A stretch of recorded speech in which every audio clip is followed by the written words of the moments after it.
Bonjour Elodie, merci d'être avec nous pour ce sixième épisode déjà de notre série Mieux vivre avec une maladie chronique. Merci d'avoir accepté de participer.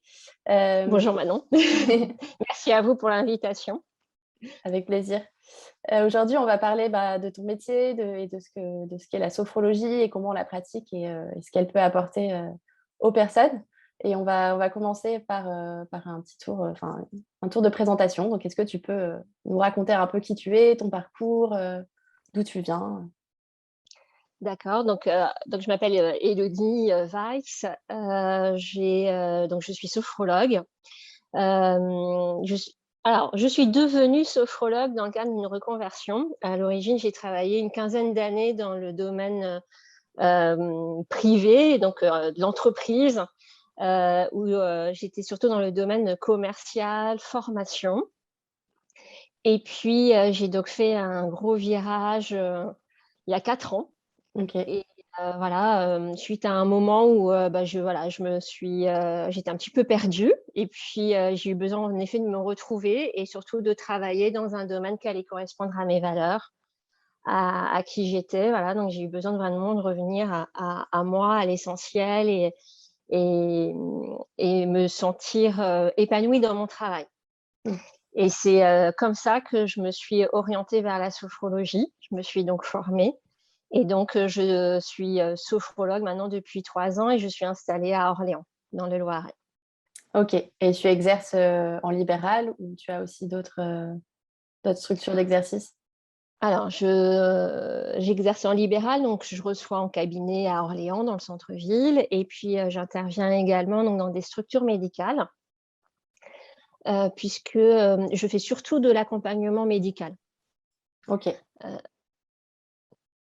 Donc en fait, j'ai plusieurs, domaines, je dirais, mais j'ai vraiment, 3 domaines, d'intervention importants.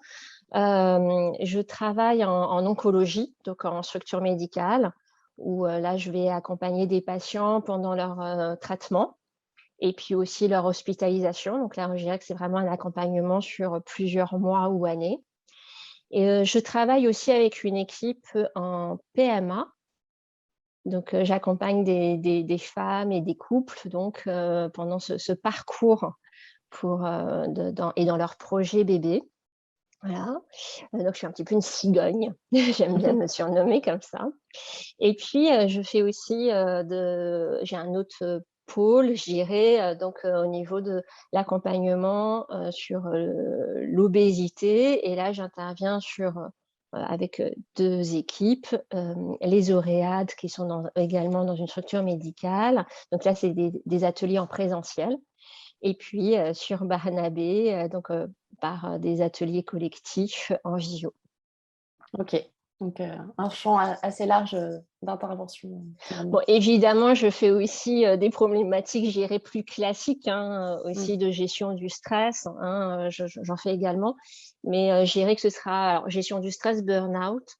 Je fais aussi, également de l'accompagnement par rapport à des addictions, tabac, évidemment, ou des phobies.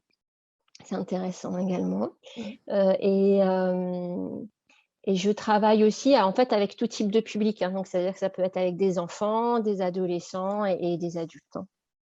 Voilà. Ok. Parce que quelquefois, on peut faire des interventions dans des écoles pour apprendre aux enfants aussi à gérer leurs émotions. C'est également important d'apprendre finalement, même petit, à gérer, ses ressentis. Tout à fait. Et avant qu'on revienne peut-être un peu plus sur chaque peut-être profil un peu des personnes que tu accompagnes, est-ce que tu peux commencer par peut-être nous définir en fait ce que c'est que, en quelques mots, ce que c'est que la sophrologie? Comme ça pourra permettre de parler à davantage de monde si pour certaines personnes, c'est encore pas tout à fait Tout à fait. Alors la clair. sophrologie, en fait, c'est une technique psychocorporelle qui va permettre qui va permettre d'agir à la fois sur le corps et donc le mental, puisque les 2 sont liés et en fait, c'est, utiliser donc des exercices qui vont combiner, à la fois donc, la respiration, hein, c'est l'essentiel de la sophrologie, hein, ça repose sur la respiration, mais aussi la décontraction musculaire, c'est-à-dire la détente des tensions qu'on peut avoir au niveau de son corps Et puis également des exercices alors, du coup, ces mouvements-là, ça va ressembler un petit peu au yoga, hein, pour pouvoir un peu se représenter. C'est-à-dire que les mouvements associés à la respiration, par contre, vont être associés également à une intention. Et c'est parce que j'ai une intention dans le mouvement que je vais donner un sens à mon mouvement et à mon exercice, hein. Et puis, il va y avoir également donc, des exercices de visualisation, alors, toujours avec des images positives, ça c'est important. Mhm. Et là, ça va être donc de la relaxation, hein, pour pouvoir utiliser des termes faciles. Et là, ça va ressembler un petit peu à l'hypnose, je dirais, hein, c'est assez proche. Mais on sera toujours donc, dans des images positives ou des situations connues. Donc, ce qui est très rassurant, hein, pour le patient, parce qu'évidemment, on va utiliser ce que lui, il aime, des lieux, des endroits ou sinon des situations qu'il connaît. Ok. Le sens paraît finalement assez évident par rapport aux besoins potentiels des personnes qui ont un cancer ou alors qui ont besoin d'assistance pour de la procréation ou même des personnes en situation d'obésité. Mais est-ce que tu peux revenir peut-être sur ces profils de personnes que tu accompagnes justement et nous dire un petit peu en fait, quelles sont les difficultés qu'elles vont potentiellement rencontrer et commencer à nous raconter un petit peu aussi en quoi la sophrologie peut les aider? Un petit peu spécifié pour chaque domaine dans lesquels j'interviens. Alors, en oncologie, c'est des patients que je vais accompagner souvent sur donc, plusieurs mois, voire années. Et en fait, ça va être vraiment un accompagnement sur mesure pour répondre aux besoins du patient. C'est-à-dire que là, évidemment, on va d'abord travailler le corporel, c'est-à-dire qu'il est important dans ces cas-là déjà d'agir sur les ressentis qui sont euh, urgents à traiter, de type apprendre à gérer la douleur, retrouver le sommeil et gérer les effets secondaires des traitements. Donc, je vais toujours démarrer par la partie réellement physique, corporelle. Et une fois qu'on aura géré cette partie-là, on va venir plus sur le niveau mental. Et là, ce sera plus un travail alors, quelquefois d'acceptation de la maladie ou des traitements, ou de rester évidemment positif ou combatif pendant les soins. Il est Mhm. important sur ce type de soins d'être acteur parce que évidemment on subit beaucoup les traitements. Et là, moi, je leur apprends surtout à être acteur, actrice de leurs soins. Et donc là, il va être important d'être combatif, déterminé et puis d'être dans la confiance en son corps et en ses capacités pour pouvoir au mieux supporter cette période de soins. Et ces personnes-là, justement, quand elles te rencontrent, elles expriment un premier besoin de soutien par rapport justement à une situation physique enfin, d'abord Oui, physique ou souvent, le ça va être mental aussi surtout, oui, ça va être souvent, alors soit on va commencer en effet par le physique, et encore une fois, c'est souvent la priorité.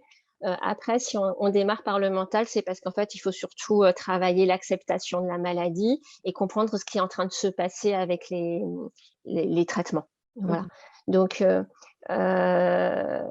voilà, souvent, on va beaucoup travailler l'émotionnel dans ces cas-là. Alors, par contre, c'est parce que c'est beaucoup d'émotions fortes, hein. L'annonce d'un cancer, c'est comme un traumatisme. Donc, il faut tout de suite gérer ce surplein émotionnel. C'est comme une bombe qui arrive dans la vie et qui va tout modifier, hein, au niveau professionnel, familial.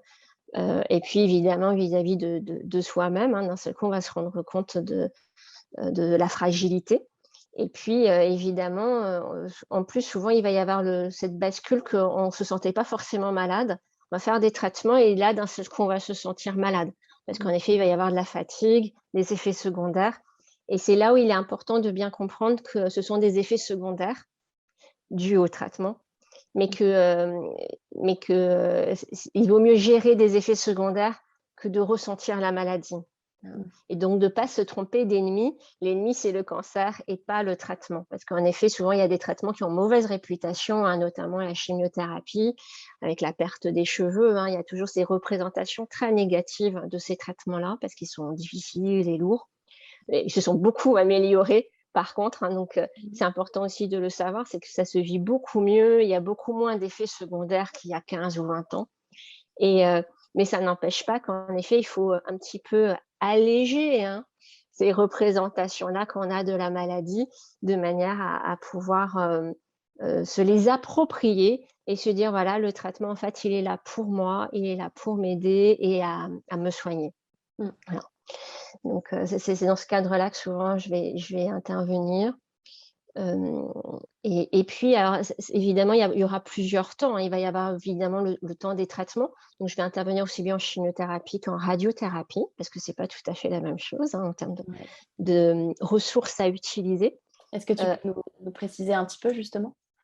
Alors, par rapport à la chimiothérapie, c'est ce que là je venais de dire, c'est-à-dire en effet réussir à en faire une alliée et pas une ennemie à cause de ces représentations très, très négatives.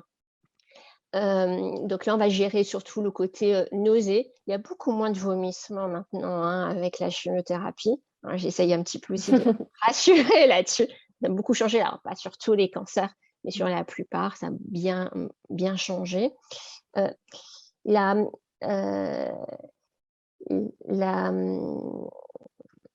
chimiothérapie, ce qui est important, c'est, alors je dirais qu'au tout début, alors oui, il y a le choc de l'annonce, mais très rapidement, en effet, va se mettre en place les traitements et donc la chimiothérapie. Et donc ça, c'est bien parce que ça va permettre de tout de suite se dire, ça y est, je suis pris en charge, je vais pouvoir tout de suite me soigner et donc tout de suite agir contre la maladie. Sauf qu'au début, en effet, on se sent très fort, sûr de soi, on va y arriver. Et c'est ça, c'est très, très bien. Ça, il faut utiliser cette bonne énergie qu'on peut avoir au démarrage. Sauf qu'au fur et à mesure des séances de chimiothérapie, en effet, il va y avoir la fatigue qui va s'installer, les effets secondaires. Et donc, forcément, là, il va y avoir à un moment donné de lassitude. Et c'est là où, au début, on est sur le corporel et après, c'est le mental qu'on va gérer parce qu'il va falloir rester mobilisé et se dire, oui, c'est difficile, mais malgré tout, je vais continuer parce que je sais que ça sert, que c'est utile et que ça agit. Donc, c'est pour ça qu'il y a vraiment ce glissement du corporel vers le mental au moment de la chimiothérapie. La radiothérapie, c'est différent parce que ce n'est pas le même rythme. Souvent, c'est des patients qui vont venir tous les jours en séance de radiothérapie. Donc, ce n'est pas du tout le même rythme qu'avec la chimiothérapie qui est une fois par semaine ou une fois tous les 15 jours ou toutes les 3 semaines. Donc là, en fait, c'est le côté de se dire, certes, c'est plus facile, je dirais, corporellement, mais par contre, c'est tous les jours que je dois me déplacer dans mon centre de soins. Et donc là, c'est gérer ce côté-là de répétition. Voilà. Et puis, il y a aussi une difficulté quelquefois physique par la position, parce qu'en effet, on est immobilisé pendant le temps de la radiothérapie. Donc là, en effet, moi, je vais leur donner aussi des exercices d'étirement pour pouvoir bien supporter avant, du coup, ou après la radiothérapie. Et puis, donc pour pouvoir bien gérer corporellement avec des étirements. Et puis, pendant la séance de radiothérapie, apprendre à se recentrer sur soi avec des images positives pour pouvoir un petit peu s'extraire de ce moment d'immobilité. D'accord, ok. Et puis, évidemment, il y a tout ce qui est sensation de brûlure qu'on va aussi pouvoir apprendre à gérer par également le mental. Encore une fois, visualisation, on va apprendre à substituer et à faire ce switch de la sensation de brûlure par une sensation de fraîcheur. Voilà. Après, il va y avoir aussi des temps, un autre temps par rapport à ce type de patient, c'est la chirurgie. Donc là aussi, la sophrologie va être intéressante parce qu'on va pouvoir préparer ce temps de la chirurgie pour la travailler dans la confiance et se dire, voilà, ça va bien se passer, j'ai confiance dans mon équipe médicale, j'ai confiance en moi. Et puis encore une fois, bien comprendre ce qu'on est en train de faire avec la chirurgie. Voilà. C'est une étape très importante, la chirurgie, parce que justement, on va retirer la partie malade. Donc, souvent, c'est un moment de prise de conscience et c'est une grosse étape parce que de se dire, voilà, ça y est, je sais que c'est enlevé. Ce n'est plus en moi. Et ça, c'est important de bien en avoir conscience. Voilà. Et donc là, souvent aussi, on va travailler donc, la préparation mentale à la chirurgie et puis évidemment le côté douleur en post-opératoire. D'accord. Et puis également aussi, il peut y avoir le sommeil pour rassurer, pour se dire, je vais apprendre aussi à retrouver un bon sommeil pour pouvoir aussi très vite récupérer en post-chirurgie, hein. Voilà. Bon, après, bien évidemment, il va y avoir la spécificité propre à chaque type de cancer. Et puis après, je dirais que ça, c'est la partie évidemment soins médical. Et puis, il va y avoir aussi l'après-maladie. Mhm. Et ça, il ne faut pas non plus le négliger parce que finalement, c'est pas évident l'après-maladie. Parce que pendant les soins, finalement, il y a une régularité. Je vois mon infirmière, je vois mon oncologue, je vois mon chirurgien en soins, je connais les infirmières. Donc voilà, petit à petit, on connaît un petit peu tout le monde. J'ai même pu rencontrer, on rencontre d'autres patients. Il y a vraiment quelquefois des amitiés qui se créent, hein, au cours des soins parce qu'on est sur un temps plutôt long, hein, de plusieurs mois. Et puis, tout d'un coup, on va arriver au bout du parcours et puis ça s'arrête. Et là, d'un seul coup, on va leur dire, on se revoit, mais dans 3 mois. Ou même, du coup, il y a des choses, on ne se voit plus. Et ça, c'est pas toujours évident pour les patients. Donc, ils ont l'impression qu'ils sont abandonnés. Donc là, c'est important de les rassurer que c'est une autre étape du parcours, hein, c'est la rémission. Voilà. Ouais. Et puis, il y a souvent cette étape où moi, souvent, je vais les retrouver, c'est le moment du retour au travail. Voilà. Parce que évidemment, le retour de travail, il doit se faire progressivement. Puis on a changé, hein, on a compris qu'on était fragile, on a rencontré la maladie a été là, et même si elle n'est plus là, on est encore suivi, surveillé. Et donc, c'est revenir au travail, revenir du coup dans son équipe, avec les collègues et tout ça, mais on a forcément changé. Voilà. Et donc, il faut savoir retrouver aussi confiance dans ses capacités, hein, pour travailler, ses capacités de concentration, notamment, hein, qui sont importantes. Et puis, en effet, continuer de s'écouter, parce qu'évidemment, tout ce qu'on aura mis en place pendant les soins, et moi, je vais leur apprendre à s'écouter, à prendre soin d'eux, à prendre ce temps-là pour eux. Et du coup, il faut surtout bien le garder après, parce que ça va très, très vite pour retrouver un petit peu ces vieux démons de courir partout C'est et pas forcément le même cadre d'application et du coup, on Exactement. oublie un peu, Alors, quoi. tout à fait. Alors, moi, j'aime bien, ceux qui me connaissent vont bien me retrouver là-dessus. Moi, je transforme mes patients de lièvre en tortue. Hein, c'est cette fameuse fable de La Fontaine que j'aime bien utiliser parce qu'en effet, souvent, ils sont tous très, très speed. Là, ils veulent que tout aille très, très vite. Et moi, je dis, ouh là là là là là, non, on prend chaque étape les unes après les autres parce que c'est plus facile de décomposer comme ça les soins. Ça évite le surplus dans le mental, trop de stress. Donc, je les apprends à devenir une tortue, donc à ralentir, à s'écouter, parce qu'en effet, dans la fable, c'est pas le lièvre qui gagne, mais la tortue. Et donc, ça, c'est important d'apprendre à devenir une tortue. Voilà. Une image qui reste, je pense. Ouais, tout à fait. Alors, du coup, souvent, ça fait sourire. Alors, Oui. évidemment, j'ai des tortues qui sont tortue, mais un peu speed dans la tête. Voilà. Mais voilà, ça reste apprendre quand même à être comme ça. Et c'est parfois difficile, du coup, au moment du retour au travail, de rester une tortue. Voilà. Parce qu'en effet, il y a ce fameux côté métro, boulot, dodo qui est terrible. Alors moi, je essaye de leur apprendre à faire métro, boulot, sophro, dodo. Voilà. Et ça, c'est important de pouvoir se dire, voilà, je dois continuer de prendre soin de moi après aussi. Voilà, donc ça c'était pour Super, la partie hyper intéressant. oncologie.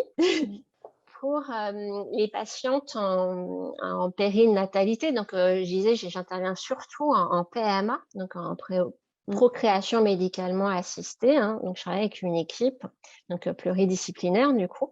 Et là, je dirais que c'est aussi un parcours donc différent, mais ça reste réellement aussi un parcours pour ces femmes et ces couples. Tout simplement parce que c'est aussi un parcours qui est long, hein, donc souvent aussi, ça va être un accompagnement sur plusieurs mois. C'est pas facile parce que là, on va avoir un véritable ascenseur émotionnel, surtout qu'on est sous l'effet des hormones. Alors, c'est pas évident pour les femmes, pour les couples. Donc, évidemment, c'est quand même très centré sur la femme. Et là, en effet, l'accompagnement, il est différent, hein. Alors, souvent, d'abord, on va travailler le côté émotionnel. Il faut absolument décharger tout ce qui s'est passé déjà avant qu'on se rencontre comme événement par rapport à ce projet bébé. Et en effet, moi, par contre, par rapport au gynécologue ou le biologiste, moi, je vais avoir un accompagnement différent parce qu'en effet, moi, je vais revenir sur le projet bébé. Donc, le côté médical, certes, va m'intéresser de savoir ce qui va être prévu, mais moi, je vais vraiment venir sur le côté, je vais réutiliser des mots qui sont souvent oubliés, c'est qu'on est sur un projet bébé et donc on veut une grossesse. Et ce mot-là, d'un seul coup, réapparaît dans leur vocable, et souvent parce qu'il est oublié. On parle beaucoup du traitement, des hormones, en effet de fécondation, de transfert, de tout ce qui va se passer, mais on ne parle pas de finalement pourquoi je fais tout ça. C'est parce que on va fonder une famille et donc je veux une grossesse. Donc déjà, rien que ça leur fait beaucoup de bien. Ouais, c'est une grosse part du travail déjà. Tout à fait. Et puis du coup, on va donc travailler vraiment ce côté émotionnel. Donc déjà, souvent, je dis on va faire une vidange émotionnelle. Donc lâcher, parce qu'il y a beaucoup de difficultés à verbaliser sur ces parcours-là de PMA, tout simplement parce que ces femmes,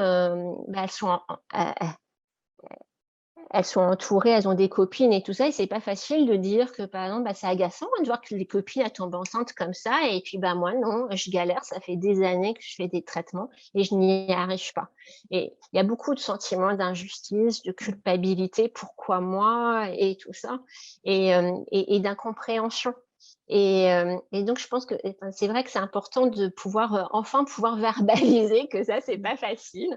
Donc déjà, c'est déjà cette possibilité de dire tout ce qu'on n'a pas le droit normalement de se dire, parce que on peut se dire comme c'est pas bien de dire que voilà, je suis un petit peu contrariée quand je vois les autres femmes enceintes dans la rue avec leur gros ventre. Voilà, c'est pas toujours facile. Donc déjà ça. Et donc du coup, de pouvoir vider ces émotions. Donc souvent, il y a le sentiment d'injustice, cette culpabilité, qu'il faut, de souffrance aussi, hein. Il y a eu souvent des déceptions, c'est-à-dire des fausses couches, où ça a commencé puis ça s'est arrêté. Voilà, donc tout ça, il faut déjà l'évacuer, voilà, pour pouvoir faire place. Et après, souvent, on va travailler justement l'accueil de la grossesse. Et ça, c'est pareil, c'est important de réellement être dans cette idée-là d'accueillir un bébé, accueillir la grossesse, et de dire voilà, j'accueille, bienvenue, quoi. Et là, quelquefois, il y a Une en effet posture et des mots, en fait, aussi, j'ai l'impression. c'est ça, c'est vraiment faire place. Et j'utilise souvent cette image de la porte parce que quelquefois, il y a encore des freins, des blocages et retenues parce qu'on se dit oui, j'en ai envie, mais si jamais ça ne tient pas. Parce que c'est toujours cette peur de la fausse couche, hein, parce qu'en effet, il va y avoir quelquefois, ça ne va pas marcher du premier coup, hein, le parcours de PMA. Ce n'est pas facile, mais c'est de toujours rester dans cette ouverture, donc de cette porte ouverte, parce que si la porte, elle est fermée ou juste entrouverte, c'est pas bon. Il faut vraiment se dire, voilà, j'accueille et c'est OK, viens. Voilà. Et l'air de rien, ça va souvent se ressentir sur, encore une fois, le verbal de ce que va dire la patiente. Et j'ai en effet fois des patientes qui me disent, non, mais moi, je suis prête, mais maintenant, ça va venir quand ça va venir. Bon, non, il faut réellement se dire, j'en ai envie, donc c'est viens, come on, hein, voilà. Parce que si c'est juste, bon, c'est comme tu veux, ça va pas le faire. Voilà. Mais il faut réellement être dans cette optique, surtout mentale, et d'en prendre conscience, c'est important pour, du coup, la future maman. Voilà. Ça change tout. C'est vrai que l'accompagne sophrologie, moi, des retours que j'ai eu de mes patientes, c'est que ça leur a permis vraiment de vivre le parcours autrement. Voilà, elles se sentaient, déjà on prend le temps, elles se sentent écoutées, elles se sentent actives aussi, mais différemment, pas avec des seringues, pas avec les patchs, pas avec tout ce côté médical qui est pas facile, hein, réellement, on mesure pas forcément, comme c'est pas évident, hein, ces parcours. Et puis, voilà. Donc moi, souvent, voilà, il y a une vidange émotionnelle importante à faire. Ensuite, l'accueil de la grossesse qui permet justement de préparer le transfert d'embryon. Et puis après, peut se placer un accompagnement pour gérer l'attente des résultats, si c'est difficile. Mais ça, souvent, je leur donne des outils avant pour leur permettre de les aider. Et puis, évidemment, après, je peux continuer de les accompagner en fonction de ce qui s'est passé, hein. Alors, en fonction des résultats au moment où on a fait un essai, à chaque tentative. Soit ça s'est bien passé et en effet, au fur et à mesure qu'on va vraiment avoir confirmation que la grossesse est en train de s'installer, moi, je peux agir pour pérenniser la confiance dans cette grossesse. Donc là, je dirais que je les accompagne jusqu'au moment où on va être vraiment bien sûr que c'est bon, hein, donc ce fameux 3e mois. Donc, il peut y avoir quelquefois des petits besoins de réassurance, ou bien si ça n'a pas marché, évidemment, de les rebooster. C'est-à-dire, voilà, on va gérer la déception, parce qu'évidemment, c'est difficile. Voilà, donc on va gérer cette déception-là, émotionnelle.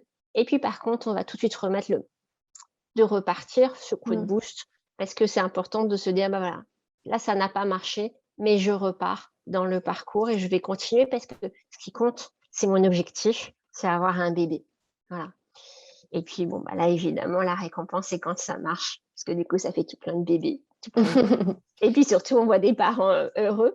Et donc, on a aussi cette impression d'y avoir contribué, évidemment. C'est vraiment un travail d'équipe. Alors, c'est vrai que ce n'est pas un bébé couette, hein, mais c'est des bébés qui sont très désirés et qui, finalement, on a tous contribué, participé, tous ensemble avec l'équipe pour qu'ils puissent fonder leur famille.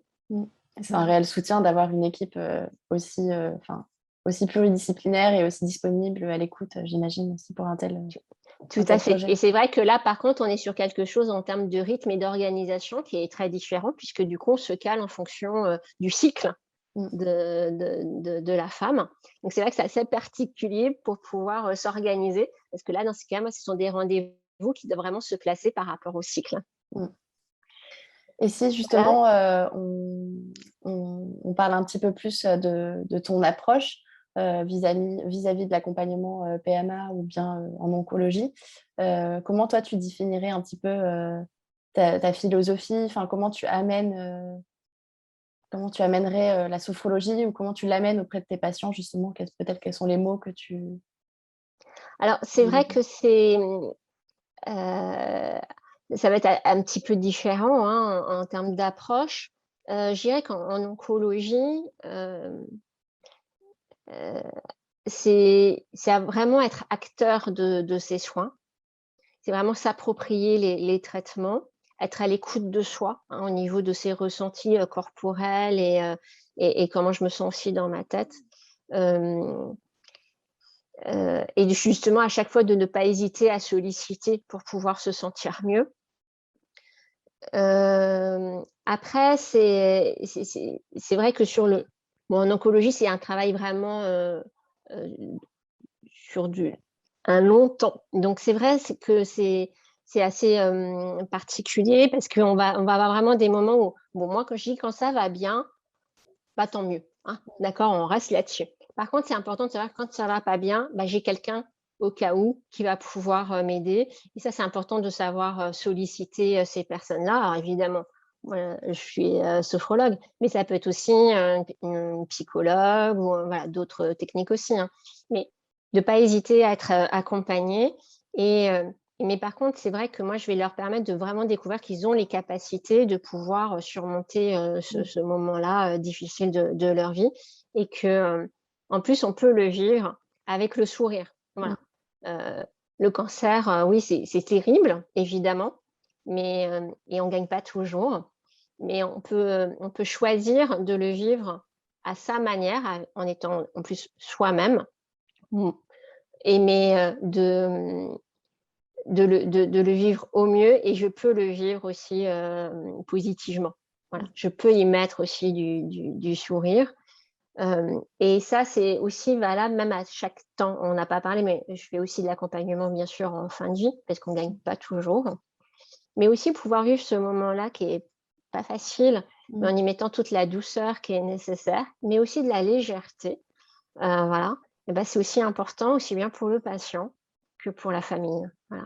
Et ça, voilà, c'est pour ça que c'est important, parce que c'est vraiment ce côté accompagnement, et qu'à chaque fois, on va vraiment trouver le bon positionnement aussi pour être aidant pour le patient, tout en respectant ce qu'il est. Parce qu'évidemment, moi, je ne vais pas agir de la même manière en fonction du patient. Il y en a, ils vont. Moi, c'est vrai que alors c'est vrai que moi, je suis dans une sophrologie assez dynamique et positive, hein, voilà.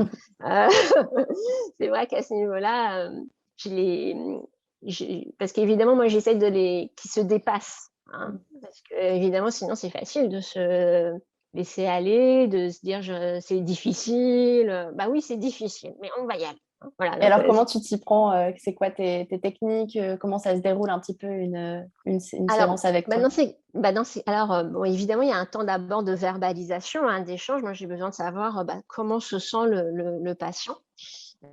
Évidemment, je vais avoir besoin au niveau physique un petit peu de savoir aussi le situer. Donc, j'ai toujours des questions au niveau de son état, au niveau douleur, sommeil, appétit aussi, hein. Ça, c'est toujours important, le côté alimentaire. Voilà. Donc ça, je dirais que c'est toujours des questions que je vais poser, hein, douleur, sommeil, appétit, et puis le moral, pour savoir comment ça va. Ça, c'est mes incontournables. Et puis de là, en fonction de comment ce qui va ressortir de l'échange, je vais proposer donc des exercices. Alors, en fonction de l'état du patient, normalement, alors je dirais que sur quelqu'un qui va bien, on va jusqu'à 4 exercices dynamiques. D'accord. Évidemment, ça s'adapte en fonction de l'état du patient. Quelquefois, il n'y en aura que 2, hein, ou 3. Voilà. Quand tu dis 4 ou 3 ou 2, c'est par séance, tu veux dire, en tout cas. Par séance, oui. Ouais.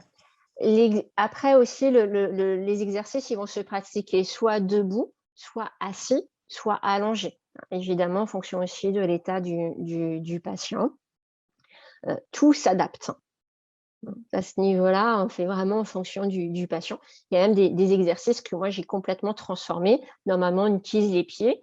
Quand je ne peux pas parce que le patient il est alité, dans ce cas, on va utiliser les mains, tout simplement. Voilà. Donc, c'est vrai qu'à ce niveau-là, c'est au sophrologue aussi de savoir utiliser ces outils, ces exercices, et l'adapter au patient qui est là en face de lui. Voilà. Donc, on va pratiquer quelques exercices, toujours avec la respiration. Et puis après, on va faire une relaxation. Voilà. D'accord. Donc, la relaxation, ça se fait toujours soit assis, soit allongé. Et là, ça va être plutôt un moment de détente ou plus spécifique en fonction du besoin que j'ai pu définir au moment de la discussion. Donc, ça peut être de la gestion de la douleur, ou bien ça peut être en effet être plus dans le côté être positif. Voilà. Donc, on a en effet dans ce cas des exercices qui vont permettre de programmer son mental. Voilà. Ou bien aussi, ça peut être des exercices pour ressentir sa force. Voilà. Donc, aussi bien donc, en mouvement ou par la visualisation positive. Ok. Alors, ça, c'est valable quand, en effet, on est, je dirais, dans une chambre, voilà, où on a un peu d'intimité. Quand on est en situation où il y a moins d'intimité, dans ces cas-là, bon, moi, à ce niveau-là, j'essaie de toujours mettre à disposition tous les outils auprès de mes patients. Donc, soit dans ces cas-là, je leur montre donc, les exercices dynamiques. Voilà, soit ils font en même temps que moi ou ils observent pour pouvoir refaire à la maison. Et puis, dans ces cas-là, les exercices de relaxation, bon, en fait, j'ai des audios et je leur envoie. Et dans ces cas, ils le font tranquillement à la maison. D'accord. Parce qu'en effet, il faut bien comprendre que, par exemple, quand on est en chimiothérapie, on est donc perfusé.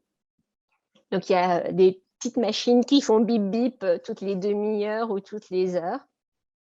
Et donc, forcément, là, on n'a pas forcément le confort optimal et donc le silence nécessaire pour faire une relaxation. Mais ça n'empêche pas que dans ce cas-là, moi, je mets à disposition les outils sous forme donc d'audio. Et puis comme ça, le patient, il le fait à la maison, tranquillement, il s'allonge. Et comme ça, il fait les exercices et puis il peut les faire autant de fois qu'il veut parce que c'est pour lui. Voilà. Ouais. Il choisit Donc, son moment, quoi. voilà, ça c'est aussi important, je pense, de savoir, encore une fois, adapter sa technique au patient, à sa problématique. Et moi, je pense que je respecte toujours les principes de mon approche de la sophrologie, mais simplement, je l'adapte à mon patient. Voilà. Et ça la rend accessible à tout le monde, quoi. C'est ça qui est Exactement. intéressant aussi. Ouais. Et du Donc, coup, tu dois avoir toute une palette aussi d'exercices, justement. Est-ce que tu peux nous donner un ou deux exemples pour se projeter un petit d'accord. peu?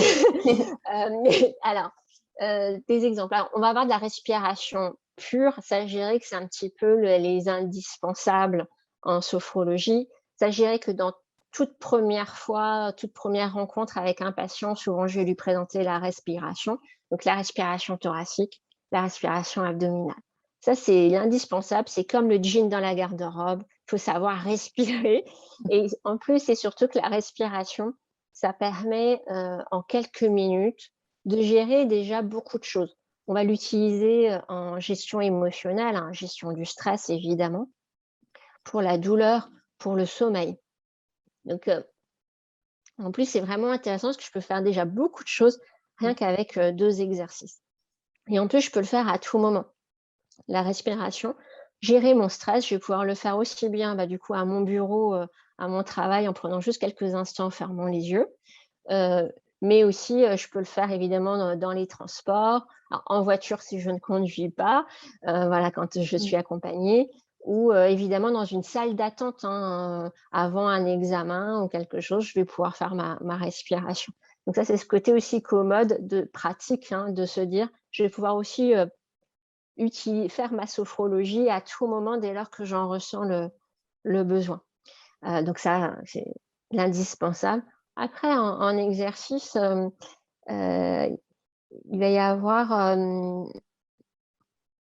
des exercices, alors un peu délicat de présenter là comme ça. Hem Il va y avoir des exercices par exemple, j'ai un karaté. Alors ça, c'est toujours l'exercice qui fait rigoler un petit peu, qui fait sourire. Le Pas facile. karaté en sophrologie. Ah oui, parce que la sophrologie, il y a toujours cette image très, zen, très comme ça, contemplatif. Et c'est vrai que moi, de ce point de vue-là, d'ailleurs moi-même, quand j'ai découvert la sophrologie, je me suis dit: «Mais Élodie, tu pas du tout zen, toi. Moi, je suis une petite, je suis une fausse calme», voilà.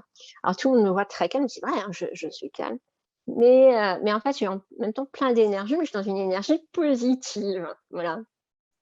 Et c'est pour ça qu'encore une fois, il y a aussi, différentes vraiment, comme on disait, chacun va avoir son approche, Chaque thérapeute a sa manière de proposer sa technique aux patients. Alors c'est vrai qu'il va y avoir des sophrologues comme ça, très dans l'intériorité, même une sorte de méditation, voilà. Moi, je peux, le proposer aussi, mais en effet, le profil de patient que j'ai va faire qu'en effet, je vais être plus dans une dynamique positive. Ouais, je Voilà. comprends. Donc du coup, par exemple, le karaté, c'est un exercice, intéressant parce que c'est, un exercice vraiment dynamique et qui va qu'on va utiliser aussi bien donc c'est vraiment ce mouvement. Alors, si je dois le faire en sophrologie, j'essaye de vous le faire quand même facilement. Alors c'est en plus un exercice qu'on fait les yeux ouverts. En fait, je vais préparer ma cible, je vais regarder devant moi, par rapport à ce que je ressens et donc je vous montre simplement l'exercice pur, sans intention, neutre. Je vais inspirer donc en armant mon bras. Je regarde bien ma cible, je bloque ma respiration et puis je vais donc lancer mon poing vers l'avant en soufflant fort. Et puis je vais relâcher mes bras en reprenant ma respiration tranquillement. Alors voilà, ça c'est vraiment un Intéressant. exercice qu'on n'imaginerait pas en sophrologie, un karaté. Ce qui va être intéressant, comme je disais tout à l'heure, c'est l'intention qu'on va mettre au mouvement. Et donc cet exercice-là, je vais l'utiliser souvent au moment de ma vidange émotionnelle, donc en début d'accompagnement. Et là, je vais souvent l'utiliser pour évacuer des ressentis tels que la colère ou la souffrance. Dire j'ai mal, à l'intérieur de moi, j'ai mal, il y a des choses qui me font mal. Et là, en effet, je vais pouvoir bien, alors là, je vais vraiment souffler fort. Je vais vraiment taper pour sortir cette colère, sortir cette souffrance. Et d'ailleurs, souvent, je vais dire à mon patient, on n'hésite pas, même s'il y a un cri qui doit accompagner le mouvement, c'est le moment. Voilà. Donc là, on C'est est le vraiment sur soulagement, quoi. exactement, c'est retrouver, c'est se libérer de, de ces ressentis négatifs, se libérer de cette colère, de cette souffrance. Donc ça fait beaucoup de bien. Donc là, je dirais que c'est la manière vraiment très punchy, hein, dynamique de cet exercice, mais je vais aussi pouvoir l'utiliser autrement.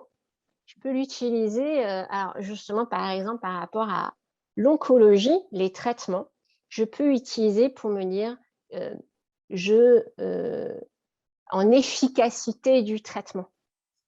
C'est-à-dire que mon mouvement, ça va être la chimiothérapie qui va donc détruire les cellules tumorales, les cellules cancéreuses. Et là, du coup, je montre cette action bénéfique, mais ciblée du traitement. D'accord. Et donc là, mon mouvement, il a aussi un autre sens. Hein. Mm. Et donc, j'explose mes cellules cancéreuses. Voilà. Et ça doit faire du bien d'une certaine façon d'être acteur aussi dans la destruction. Tout à fait. Et là, on représente l'action du traitement par le mouvement associé au mental. Et là, d'un seul coup, c'est très différent. C'est une autre symbolique. Et c'est là où, en effet, c'est vraiment l'intention qui fait toute la différence. Et du coup, un exercice est totalement adaptable aussi en fonction des situations. Donc, c'est intéressant. C'est là où on va mettre toutes les nuances avec un même exercice. Ok, super. Et par rapport à une approche, comment on pratiquerait la sophrologie, mais avec une approche de groupe, du coup? Parce que tu disais aussi que tu faisais des ateliers de groupe. Comment ça va s'appréhender? Alors, sur le groupe, en effet, là, on est obligé d'être sur une problématique que chacun va partager. Donc, évidemment, là, il faut réellement bien comprendre quelle est la problématique et en extraire un accompagnement dans lequel chacun va pouvoir se retrouver. Alors, évidemment, finalement, ça va revenir relativement comme un accompagnement individuel, puisqu'en effet, tout le monde partage cette même problématique. Alors, on va retrouver ces grandes mêmes étapes. Hein. Il y aura toujours cette libération, cette vidange émotionnelle qui est nécessaire. Et puis après, c'est apprendre à s'apaiser, à retrouver le calme, la sérénité. Mais ça ne va pas empêcher quand même de pouvoir, dans le protocole, dans l'accompagnement, de mettre réellement une vraie orientation adaptée à la problématique commune. Donc, en effet, par rapport moi, je fais l'accompagnement par rapport à l'obésité.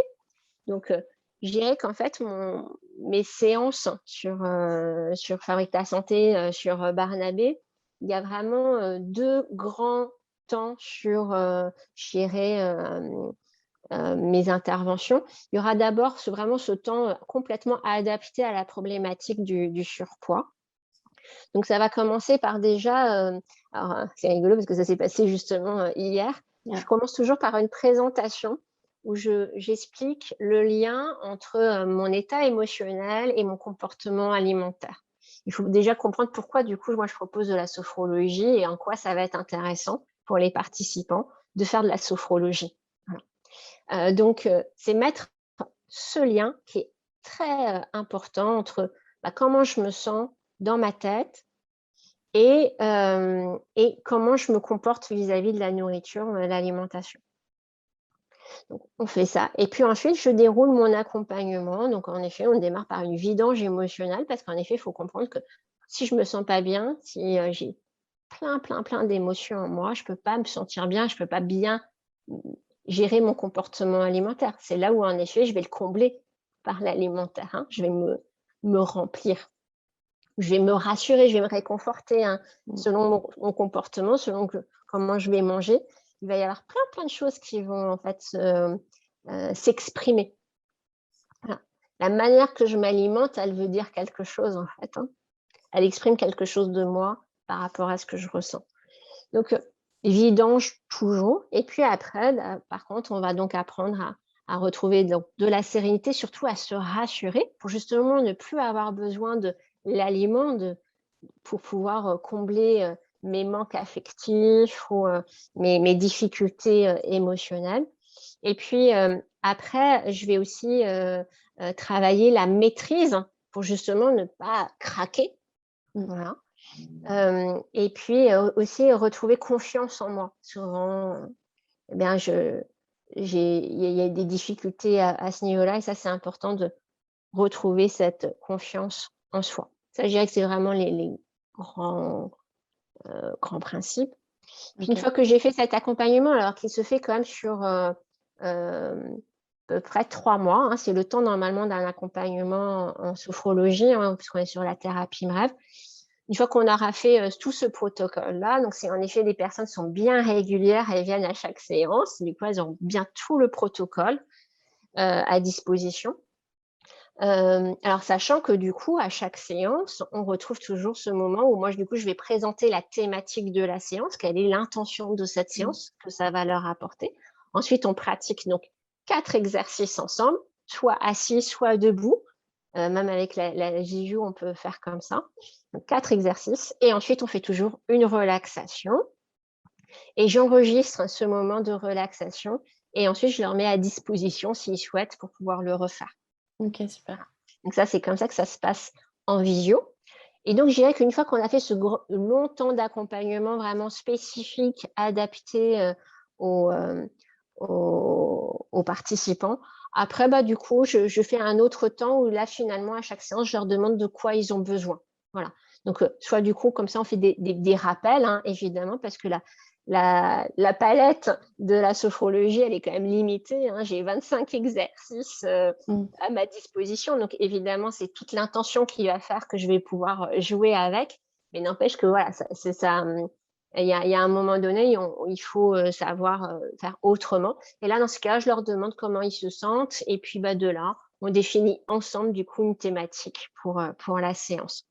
Bon, sachant aussi que je place toujours, dans le cadre de mes accompagnements, des séances vraiment au niveau aussi corporel, de type douleur, sommeil. Ça, toujours aussi, je replace de manière à ce qu'ils aient aussi ces outils-là qui sont importants dans aussi la problématique de surpoids. Et puis après aussi, on peut aborder des thématiques plus, encore une fois, en fonction d'eux. Moi, j'écoute, hein, mes participants aux ateliers. Et là, en effet, par exemple, on a vu ensemble qu'on allait, donc qu'on la place. On va faire certainement une séance ensemble sur le deuil. Voilà. Ok. Parce que, en effet, ils sont plusieurs à reconnaître cette difficulté-là, cette solitude, ce manque qui est difficile. Et donc, du coup, bah, vu qu'ils étaient nombreux à ressentir cette difficulté-là, je leur ai dit, bah, moi, il n'y a pas de problème, je peux vous proposer une séance spécifique là-dessus. Voilà. D'accord. Donc, encore une fois, c'est un vrai partage. Il y a des participants, hein, sur ce projet Barnabé, moi, que je vois depuis plusieurs mois. Et c'est important aussi par moment, de leur donner aussi la main. Donc, c'est pour ça que moi, une fois que j'ai fait ma partie d'accompagnement, alors finalement, je leur donne aussi le pouvoir, c'est-à-dire leur dire, bah, dites-moi aussi ce que vous avez envie, et moi, je vous apporte ça. Et Ouais, c'est un puis, parcours qui se co-construit quoi, au fil du ah oui, temps. ça se construit ensemble, en fait, hein. Et je pense que c'est ça aussi qui est important, de le proposer comme ça. Et c'est pareil sur l'accompagnement. En effet, c'est un accompagnement en collectif. Mm. Ça n'empêche pas qu'à un moment donné sur l'accompagnement, moi, je vais pouvoir placer une séance sur la pulsion alimentaire. Sauf que tout le monde n'est pas concerné par la pulsion alimentaire. Et puis, c'est surtout que la correction d'une pulsion alimentaire, ça se passe que en individuel. Ça ne peut pas se faire en collectif. Donc là, dans ces cas-là, bah, je leur dis, voilà, on va arriver à ce moment-là où il est possible d'apprendre à corriger son comportement alimentaire, sa pulsion alimentaire. Donc, je leur propose de pouvoir le faire, mais par contre, ce sera en individuel. Voilà. Ok. Qui n'empêche pas qu'en collectif, ils apprendront quand même des exercices de maîtrise. Bah, par exemple, avec mon karaté, je peux aussi apprendre la maîtrise, mais simplement, voilà, ce sera vu en collectif et donc forcément avec des exercices adaptés pour le faire en collectif. Voilà. Et ce n'est pas évidemment les mêmes outils que si je fais une correction en individuel de la pulsion alimentaire. Voilà. Super, intéressant. L'heure tourne. Je Oui. vais te demander, pour terminer un petit peu notre échange, quels étaient les principaux bénéfices que tu avais pu remarquer par rapport à ce qu'on a évoqué tout à l'heure, stress, solitude, difficulté Alors, à gérer ses émotions? Quels sont finalement les aspects positifs et bénéfiques sur la vie et sur la santé bah, des patients? la sophrologie, en quoi ça va être utile? Ça va déjà permettre de se détendre. Ça, déjà, c'est important de savoir se détendre. Donc, de pouvoir retrouver le calme, ce fameux mot magique, la sérénité, c'est-à-dire cette tranquillité, d'être cool, ça va, voilà. D'apprendre à faire cette gestion émotionnelle, ça c'est important parce que justement, c'est comme ça qu'on va être du coup acteur de son mieux-être. Parce qu'on a le droit d'être stressé, c'est-à-dire que moi, je ne vais pas empêcher le stress. Le stress, ça existe et c'est là. Voilà. Je ne peux pas l'empêcher. Quand il y a des mauvaises nouvelles, des couacs, des difficultés, des paroles, des relations difficiles, je ne peux pas les empêcher. Par contre, je peux apprendre à mieux les gérer et qu'elles ne m'impactent pas au quotidien pour rester bien. Voilà. Donc, ça va être très important. Il y a un mot aussi très important et qui va, là où en effet la sophrologie va être très bénéfique, c'est apprendre à lâcher prise. C'est très difficile. C'est-à-dire apprendre à se détacher en effet par rapport à des situations, à prendre du recul et puis avoir justement un autre regard sur une situation. Donc le lâcher prise, très difficile mais très important à mettre en place. Par contre, ça va être un travail aussi. C'est là où, en effet, il faut savoir pratiquer dès lors que la situation se représente. On va aussi beaucoup, ce qui va aussi revenir beaucoup, et c'est là que ça va être bénéfique, c'est la confiance en soi. Avoir confiance en soi, avoir confiance dans ses capacités, ce que je suis capable de faire. Et puis, évidemment, aussi cette estime de soi, savoir se donner de la valeur, savoir s'aimer. Ça, c'est primordial aussi. Et ça, je dirais que c'est dans quel que soit le type d'accompagnement, et donc encore une fois de pathologie ou de ce que traverse le patient. Ces choses-là, elles vont être communes. Voilà. Et puis, bon, évidemment, les grandes problématiques, je dirais encore une fois plus corporelles, la douleur, le sommeil, ça évidemment, ça va être très utile. On va avoir une amélioration. Ça va vraiment être aidant pour pouvoir gérer ces difficultés-là. Et puis, évidemment, dès lors qu'on a une problématique médicale, ça va être de pouvoir être acteur de ses soins et de vivre ses soins le plus sereinement possible. Et puis, encore une fois, c'est si j'ai d'autres difficultés dans mon quotidien de type phobie ou des addictions, et aussi avoir ce type d'accompagnement qui, encore une fois, est adapté à la personne. On ne va pas changer la personne, c'est elle qui va apprendre à se gérer en fait. Donc, encore une fois, c'est connaître ses ressources et voir que finalement, on est tous capables de pouvoir agir pour se sentir mieux. Mais en effet, il faut avoir l'accompagnement. Moi, je me place toujours, je suis toujours aux côtés en fait du patient. Voilà. Aidant et encourageant. C'est ce côté-là toujours. Et d'ailleurs, j'ai des exercices, je leur dis d'ailleurs, je suis à vos côtés. Voilà, je suis un peu la bouée, quelquefois. Mais j'aime bien, j'aime bien avoir ce rôle-là. Mais c'est important aussi que le patient il ait cette conscience-là qu'il est capable de pouvoir de lui-même agir. Voilà. Et que la solution, elle ne vient pas forcément des autres, ou il n'y a pas de pilule miracle ou quoi que ce soit. C'est aussi, ça vient de soi. Voilà. Et donc, je peux choisir de vivre toute situation différemment. Voilà. C'est pas, en effet, je peux choisir de le vivre de manière dramatique. Je peux. Il n'y a pas de problème. On peut le faire. Mais je peux aussi le vivre autrement. Voilà. Et en effet, le vivre autrement, ça va être certainement beaucoup plus aidant et aussi, ça va être souvent plus bénéfique pour mon rétablissement. Tout à fait. Génial. Merci beaucoup, Élodie, pour tout ça. C'était passionnant. Et j'espère que ça pourra donner envie aussi à certaines personnes qui nous écoutent de suivre des séances de sophrologie. On va juste terminer avec pardon, quelques petites questions auxquelles je te propose de répondre de façon assez courte. La première, c'est quel est le meilleur conseil qu'on ait pu te donner à toi en tant que sophrologue et qui te guide au quotidien?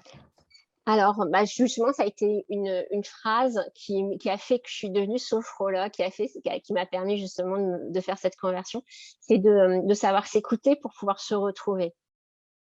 Mmh. C'est vrai que c'est une phrase dans laquelle on peut tout à chacun Mmh. se projeter. OK. La deuxième, c'était de savoir quel était le geste santé ou bien-être que tu recommandes à tout le monde. Alors, c'est pas vraiment un geste, enfin, je sais pas, mais c'est de sourire, tout simplement. De Ça, c'est sourire, mon ouais, bah, c'est ouais, vrai. moi, je pense que le C'est une sourire, bonne thérapie. ouais, c'est un pouvoir magique.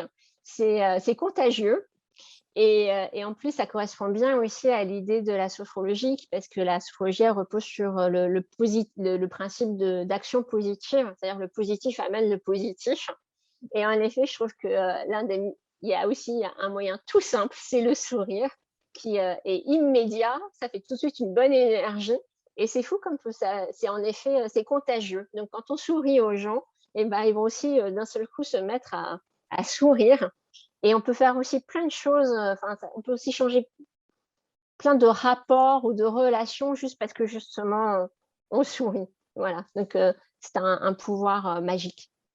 Continuons à sourire alors. Oui, oui, oui et c'est tous les jours, Tous sans les jours, toutes modération. les heures. Ouais. Super. Et une autre question, c'était de savoir si tu avais, enfin, si tu pouvais recommander une ressource en particulier, quelle pourrait être cette ressource, un livre, un documentaire, un podcast? Ouais, alors, bon, j'ai un petit peu réfléchi par rapport à ça et alors j'ai trouvé quelque chose, alors encore une fois qui est en plus en lien avec la sophrologie. C'est un livre qui s'appelle, «3 kiffs par jour» OK.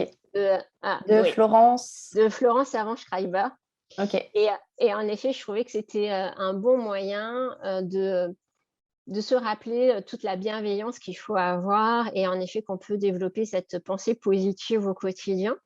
Et puis, c'est assez, ça donne, des petites clés, voilà. Alors c'est du développement personnel, voilà, mais c'est une lecture qui peut, que faire du bien et puis, je trouve ça alors après, 3 kiffs, c'est super par jour, mais si déjà on fait 1 kiff par jour, moi je trouve déjà ça super. Voilà, Pas hein. de Parce pression. qu'il faut toujours être doux avec soi-même, hein, voilà. C'est ça. Mais je pense qu'il faut aussi, ne pas hésiter à avoir aussi ce type de lecture, facile en plus, hein, et qui fera du bien à tout le monde. Super. Et ben, merci pour tout ça. C'est Bah, merci, super de t'avoir, merci à Barnabé. avec nous aujourd'hui et puis à bientôt Élodie. Avec plaisir. Au À très revoir. bientôt. Au revoir.